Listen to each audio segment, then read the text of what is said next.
Hola Marco, un gusto tenerte acá con nosotros.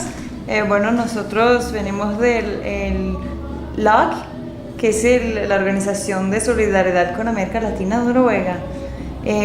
Bueno, para empezar la entrevista, cuéntanos un poquito de ti, tú quién eres y qué estás haciendo acá en Venezuela. Bueno, buenos días a quienes nos estén viendo. Soy Marco Teruggi, soy sociólogo, periodista, radicado aquí en Venezuela hace 6 años, argentino, nacido en París, marcado por la historia de América Latina, de la dictadura, las desapariciones, y bueno, en este momento dando la pelea acá en Venezuela, que podríamos decir es el epicentro de la clave continental en esta época, en este siglo. ¿Cuál es su interpretación de la situación actual en Venezuela? Hay que ordenar el cuadro venezolano y no agarrarlo solamente hoy, sino ver la evolución, ¿no?, de un escenario que se ha venido preparando. O sea, lo que hay hoy en el 2019 responde a una serie de pasos que se fueron dando hasta llegar hasta acá. Pasos que forman parte de una lógica de cómo intentar construir un golpe de Estado de una manera prolongada, con ataques sobre la economía, sobre la diplomacia, sobre los medios de comunicación, sobre el territorio y a través de la violencia en su presentación más directa, ¿no?, como fue el 2017 y como se espera que va a ser este 2019 según los análisis y lo que vienen planteando. Lo que tenemos es, a partir de este año, un nuevo momento que venía siendo preparado desde el 2018, cuando la derecha, direccionada por los Estados Unidos, plantearon que no iban a ir a las elecciones presidenciales del 20 de mayo. A partir de ahí quedó claro que iban entonces a ir por otra vía, y esa vía la vimos a partir del 10 de enero, cuando no reconocieron a Maduro y plantearon que iban a armar un gobierno paralelo. Y ese gobierno paralelo no fue armado desde adentro, sino directamente desde los Estados Unidos. Y si uno se remonta un poquito, va a ver que en el 2017 ya estaban trabajando sobre el gobierno paralelo. Habían armado un poder judicial paralelo, una fiscal general paralela, y lo que le faltaba era un presidente paralelo. Y todo eso fue montado de forma muy evidente por parte del gobierno norteamericano. Entonces, estamos en lo que los Estados Unidos llamarían una ofensiva final para sacar a Nicolás Maduro, que evidentemente no se presenta como lo que es, sino que se presenta como una cruzada por la libertad, los derechos humanos y la democracia, porque bien se sabe, nadie hace un golpe de Estado o una intervención en nombre del saqueo de un pueblo o una masacre de la sociedad. Entonces estamos en el momento en el cual ellos han decidido que llegó el punto de no retorno y que es ahora o nunca en que tienen que sacar a Nicolás Maduro bajo la forma que sea posible. Ellos lo han dicho, todas las cartas están sobre la mesa, y la hipótesis que se maneja es que van a hacer todo lo posible, sobre todo desde afuera, pero que su lectura de la correlación de fuerzas parece equivocada. Parecen otra vez sobreestimar su fuerza y subestimar la fuerza del chavismo. Los medios de comunicación en Noruega difunden una imagen de un estado quebrado económicamente, un estado que, a pesar de tener la reserva más grande de petróleo del mundo, se enfrenta a una crisis económica muy grave. Pero por el otro lado, hay analistas que también señalan que es la guerra económica la que está detrás de la crisis económica. ¿Cuál es tu análisis de la crisis económica, de todo eso? Sí, primero un paréntesis sobre los medios de comunicación. Creo que no se puede entender lo que estamos viviendo si no se hace un análisis del papel de los medios de comunicación, no como actores que apoyan sino actores que son centrales para hacer el golpe de Estado. O sea, los medios de comunicación construyen una realidad que no es la que se vive en Venezuela, pero esa realidad construida para afuera les da legitimidad para hacer determinadas acciones. Y cuando digo medios, digo desde las redes sociales hasta las grandes agencias internacionales, que de conjunto construyen una matriz muy poderosa. Y esto no es fake news, esto es un armazón para justificar y legitimar una intervención militar bajo la forma que llega a tomar lugar, que es mucho más complejo, elaborado y tiene una ingeniería que tiene mucha potencia, ¿no? Entonces, dentro de esa matriz que quieren posicionar está la de la crisis humanitaria, es decir, la de la situación económica que estaría en un punto tan insostenible que se hace necesario mandar ayuda humanitaria. Su trabajo es posicionar esa idea, y eso lo vienen haciendo desde hace mucho tiempo. Incluso Si uno se remonta, el que era vicepresidente de Barack Obama dijo: Estados Unidos no intervendrá en Venezuela al menos que haya una crisis humanitaria. Eso fue en el 2014 o 2015. O sea, desde ese momento están trabajando sobre esta idea y ya hoy su planteo, su forma de entrar al país es a través de esta gran, diríamos, operación de la crisis humanitaria. En Venezuela, evidentemente, dificultades hay, y muchas, en lo material. Ahora, la pregunta es cuáles son las causas de las dificultades, ¿no? Porque además la matriz te dice, bueno, las causas es por el gobierno, las causas es el socialismo, las causas es la corrupción, o sea, además de decirte que es culpa de Maduro, te da diferentes explicaciones para tener determinados objetivos. Yo creo que hay que ver diferentes variables. Una que tiene que ver con errores y problemas internos, otra que tiene que ver con un plan para sabotear la economía. Ellos han dicho hay que hacer colapsar la economía. Eso, desde el 2014 los Estados Unidos han puesto en marcha una ley que les permite empezar a hacer legalmente, jurídicamente, sanciones contra la economía venezolana. A las cuentas bancarias, a la deuda, a la industria petrolera, a los recursos naturales como el oro. Digamos, una suerte de arquitectura para bloquear financieramente y económicamente a Venezuela. Se estima, según dijo el canciller, que en un año y medio ha generado un daño de más de 23.000 millones de dólares.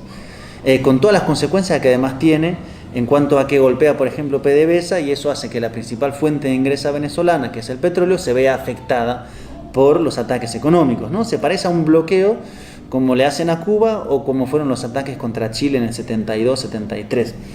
Entonces, eso está muy claro y su objetivo es justamente generar una situación que les permita a ellos decir que debido a esa situación que ellos generan, entonces tienen que intervenir. Hay una perversidad en la forma de presentar las cosas. Luego hay problemas internos. Primero, cómo se hace frente a un ataque de esta naturaleza, cómo se hace frente a una estructura económica muy dependiente del petróleo que no se logró revertir y donde los ataques justamente golpean sabiendo esa debilidad de la estructura.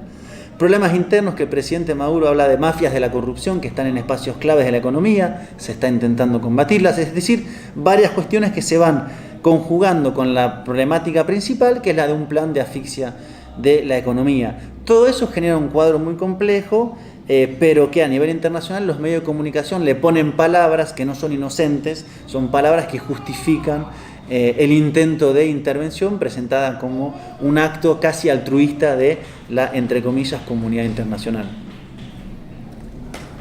Muy bien.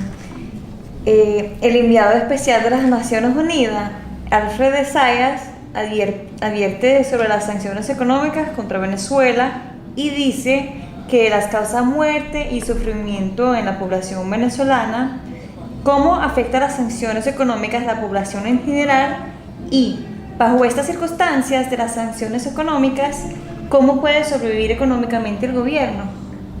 Sí, lo que dice esa declaración primero desmiente la matriz de los Estados Unidos. Estados Unidos dice: nosotros aplicamos sanciones quirúrgicas para golpear a algunas personas del gobierno. La realidad es que están haciendo un ataque para intentar secar la economía venezolana. De hecho, ya anunciaron que bloquean cuentas bancarias de Venezuela en Estados Unidos con un daño de 7.000 millones de dólares, que van a intentar apropiarse Citgo, que es la empresa petrolera de la cual PDVSA tiene muchas acciones en Estados Unidos. Y eso, evidentemente, si uno lo ve con sentido común, va a afectar a toda la sociedad venezolana. Y esa es un poco la crueldad del método. ¿En qué consiste la clave del ataque sobre la economía prolongado? Pues esto comenzó hace muchos años. Bueno, en justamente empujar a la población a situaciones muy difíciles para que esa población o vote en contra del gobierno, o se pelee con el gobierno, o tenga que irse del país y termine por tener que aceptar o una ayuda humanitaria, que se sabe que es un caballo de Troya, pero se la presenta a una población que está en una situación difícil, o digamos un chantaje de tipo electoral. Bueno, vayan a elecciones, si gana Maduro seguirán los ataques económicos, si va otro levantaremos los ataques económicos, ¿no? Parecido a lo que hicieron en Nicaragua con el formato de guerra en los 80. Entonces, ese ataque tiene que ver centralmente con golpear a la población. Y es más, por otra razón, porque ellos saben que después de tanto tiempo de golpear y golpear y golpear, existe en Venezuela más de 35% de la población que se reconoce como chavista. Entonces, ellos tienen que ir como destruyendo paulatinamente, como el agua que va corroyendo, esa base de apoyo. Y para eso el ataque sobre la economía es central. Tienen que, cuando hagan una acción directa, tener una sociedad mucho más golpeada. Esto es casi como arte básico de guerra. ¿Qué haces cuando vas a asediar una fortaleza? Le quitas la comida. ¿Qué es lo que están haciendo desde hace 4 o 5 años? Quitarle la comida, los medicamentos, hacer hiperinflación, sabotear el transporte, sabotear la comunicación. Ante eso, una de las respuestas que ha tenido el gobierno ha sido la de, intentar frenar primero lo inmediato en la sociedad, frenar con lo que se llaman los comités locales de abastecimiento y producción, que es garantizar productos básicos de la canasta familiar de forma regular en los barrios populares. Ahora, por ejemplo, hace pocos días empezó lo que es ese mismo procedimiento, pero con proteínas, con carnes, con huevos, con pollo. Yo mismo compré ayer, digamos, mi combo, se dice, por un precio que con eso puedes comprar 2 empanadas, ¿no? Y ahí compré 3 kilos de proteínas. Y digo, son cuestiones muy sensibles porque estamos a un nivel donde estamos debatiendo la comida, y el plan de los Estados Unidos es que ni eso puede hacerse. Entonces, el gobierno tiene que buscar las formas de conseguir financiamientos, conseguir importaciones. Hay empresas que las sancionan si venden mercancías a Venezuela, conseguir colocar el petróleo a nivel internacional y conseguir tener una cantidad de alimentos suficientes para garantizar que no entremos en el escenario que buscan los Estados Unidos. Es un método cruel de la guerra que han planteado, ¿no? Y hay que verlo así, ¿no? Como un escenario relativamente democrático, porque si no nos vamos a confundir de eso, acerca de quién está haciendo los ataques, qué métodos utiliza y qué objetivos tiene. Si uno se equivoca en uno de esos 3 puntos, difícilmente puede entender a qué nivel hemos llegado en la pelea, en la guerra en Venezuela. En caso de que haya un golpe de Estado y un cambio de régimen en Venezuela, pues según tu análisis, ¿cuáles serán los cambios políticos, económicos y sociales del país? Sí. Hay que situarlo geopolíticamente y nacionalmente.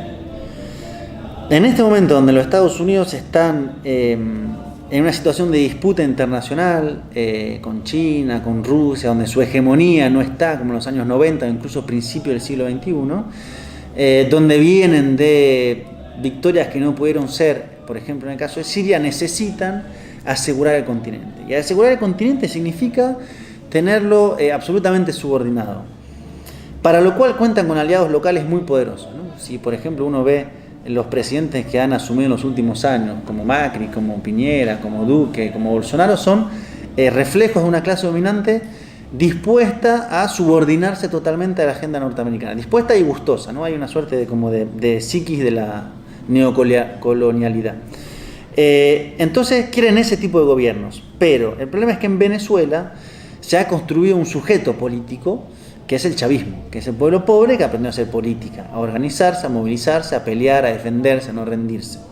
Entonces, para hacer ese tipo de formato que quieren hacer, que sería la versión más light, diríamos, necesitan sacar a ese sujeto, porque ese sujeto no te permite gobernar un país haciendo una revancha. Pero ahí también nos equivocamos, no quieren gobernar un país, quieren reformatear la sociedad. Y reformatear una sociedad implica un nivel de violencia altísimo, que no tiene que ver con Nicolás Maduro o con Vladimir Padrino López o con Diosdado Cabello. Digo para decir algunos nombres que siempre suenan afuera. Tiene que ver con borrar una organización, borrar una historia, borrar una identidad, y tiene que ver con reorganizar un país, despedazarlo, quitarle la capacidad de resistencia que es su gente y volverlo a hacer entrar en la maquinaria de países subordinados totalmente a los Estados Unidos. Entonces, lo peligroso es que si uno quisiera hacer un ejercicio de análisis como comparativo o poner en un frasco varias posibilidades, sería una mezcla de lo que sucede en Colombia, donde tenés asesinatos sistemáticos de líderes sociales, con grupos paramilitares que controlan territorio, con una mezcla de lo que pasa en México, tenés bandas narcotraficantes en alianza con el gobierno que controlan territorios, con una mezcla de lo que han hecho en Libia o lo que han hecho en Siria, que es disputa de grupos armados que empiezan a fracturar el territorio internamente, a poner en cuestión la autoridad del Estado como Estado con capacidad de ejercer poder. Todo eso hay que ponerlo junto y pensarlo en su versión latinoamericana venezolana. Esto es un cuadro inédito. O sea, esto que estamos debatiendo acá hoy en Venezuela está muy desacoplado del resto del continente.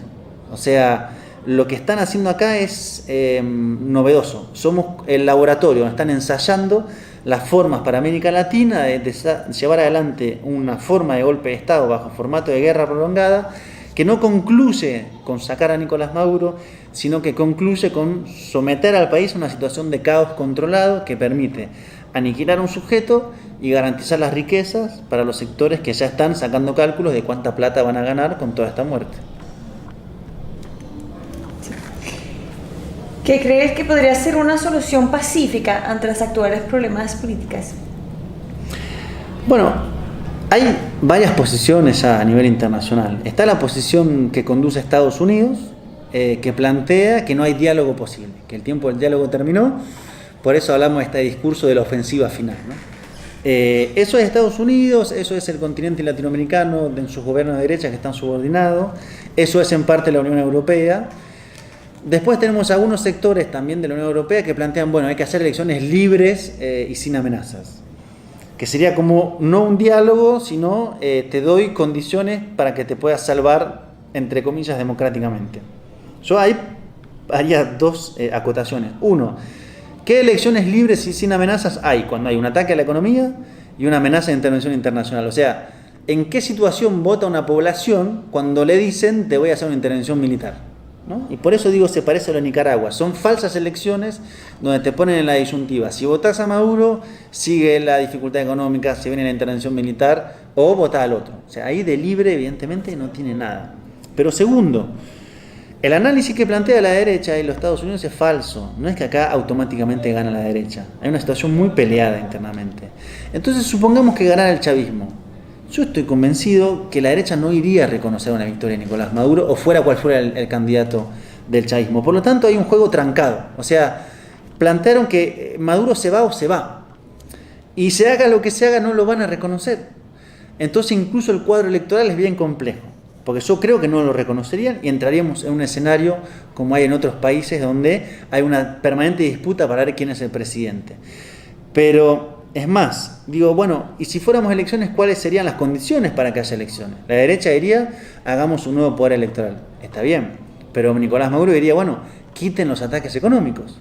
O sea, digo, si vamos a negociar, ¿qué es la negociación y la política? Que cada uno ceda un poco de su lado para que se logre un punto de equilibrio inestable que permita avanzar para no entrar en la guerra. Yo no creo que los Estados Unidos estén dispuestos a quitar los ataques económicos. De hecho, es su apuesta central la cuestión económica. Entonces, se va a ir a elecciones en una situación totalmente marcada por la agenda norteamericana golpista, ahí tenemos un problema. Entonces, lo que están planteando, por ejemplo, el gobierno de México, el gobierno de Bolivia, de los países del Caribe, CARICOM, es que haya un espacio para que por lo menos se sienten las dos partes, ¿no? El chavismo, la oposición, y se logre intentar hacer algo. Lo que a mí me da la impresión es que eso tampoco es posible. ¿Por qué? Porque la oposición no decide la agenda. O sea, no sirve de nada escuchar a Guaidó. Ni a Guaidó, ni a Capriles, ni a Borges, ni a María Corina Machado, ni a Ledesma, ni a Ramos Ayub, ni a nadie que usted prefiera para escuchar. Acá los que están mandando están afuera. Y esto es doblemente problemático. Primero porque quiere decir que el conflicto es totalmente geopolítico, quiere decir que no es el chavismo contra la oposición, sino Venezuela en el continente contra Estados Unidos, pero que además si ganan, no gana la oposición, ganan los Estados Unidos. Habrán puesto el dinero, los generales, la estrategia, la geopolítica. Imaginémonos si ganan, este país le va a pertenecer. Entonces, acá la negociación es con los jefes, y los jefes están diciendo que no van a negociar.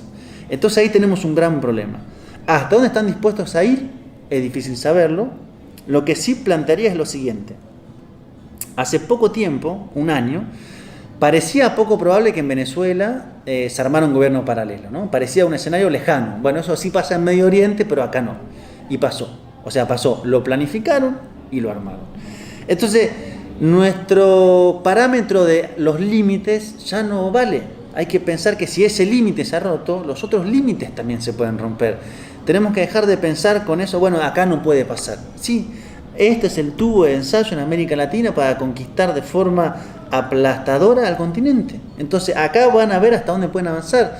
Y por eso esta idea de la ayuda humanitaria como forma de que la gente crea que es una ayuda y no son los norteamericanos que siempre hemos conocido, es estratégica. Así que todo eso está junto. Hay que ver, en el 2017 se logró salir con la Asamblea Nacional Constituyente, que fue una posibilidad de un mecanismo electoral que permitió que la gente se expresara y la cantidad de votos anulara la violencia y la violencia perdiera legitimidad. Hoy no lo sé, hoy no lo sé. Hay todo un trabajo diplomático, un trabajo de alianzas internacionales, un trabajo de intentar revertir, prevenir, desactivar, pero hay un imperialismo norteamericano que está en una situación muy particular en lo geopolítico y conducido por los peores arquitectos de las masacres. O sea, Elliot Abrams, John Bolton, Mike Pence, que viene de la CIA. Uno no va a decir que tienen antecedentes, tienen prontuario. O sea, hay gente que organiza masacres y sin ningún tipo de problema. Entonces estamos peleando contra ese tipo de generales. Entonces tenemos que afinar el lápiz para entender contra quién estamos peleando. Si no, vamos a errar. Y vamos a pensar que esto, bueno, si el chavismo se porta un poco mejor según una lógica que sería democrática, entonces la derecha se va a poner mejor. No funciona así. Eso es analizar según lo que uno desearía que fuera y no según lo que realmente está hoy en juego en el país. Últimamente, ¿cuál es tu mensaje a la comunidad internacional? ¿Cómo podemos mostrar solidaridad con Venezuela? Bueno, creo que hay dos maneras centrales, ¿no? Creo que una primera manera la ha mostrado sobre todo López Obrador, el presidente de México, que ha planteado, bueno, no a la intervención, no a la injerencia, sí a la resolución de los problemas del país en el país. No podemos permitir que otros terceros ingresen, sobre todo sabiendo quiénes son, ¿no? Entonces, abogar por el diálogo, abogar por la solución pacífica, abogar, que no quiere decir defender a Maduro o al chavismo o a la revolución, quiere decir defender un escenario de no guerra, que significa sentarse a dialogar. Digamos, si no hay diálogo, va a escalar el escenario de violencia. Y en segundo lugar, entender, y esto sobre todo para América Latina, pero valga para todo el mundo, que lo que hacen acá no es una excepción. O sea, no es que, bueno, eso le hacen a Venezuela porque es Venezuela, porque Maduro no es lo que nosotros quisiéramos que fuera. No, esto es el espacio sobre el cual van a sacar conclusiones para aplicársela a otros países.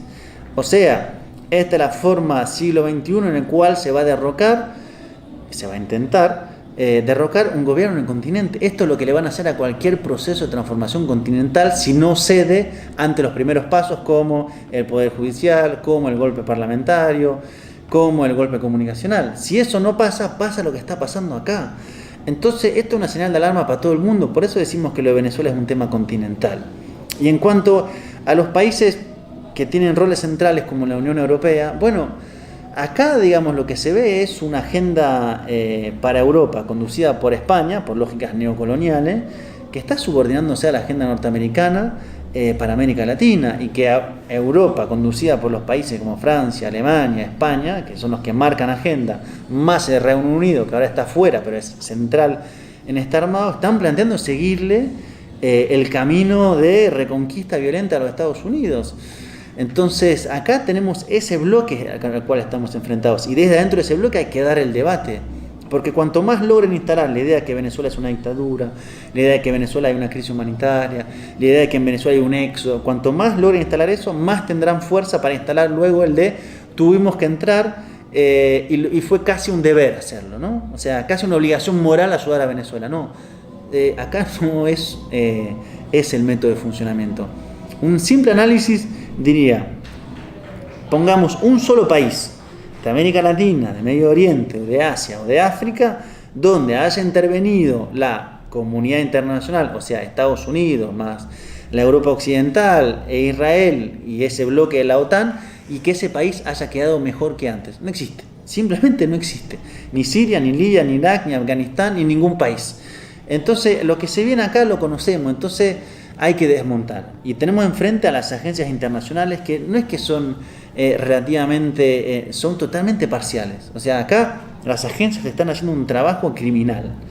Y todo eso lo tenemos enfrente. E insisto, acá en Venezuela está en juego hoy la clave principal para entender lo que puede estar por venir. Por lo tanto, la pelea de Venezuela es hoy la pelea central que tenemos en América Latina y me atrevería a decir en gran parte del mundo. Muchas gracias. De nada.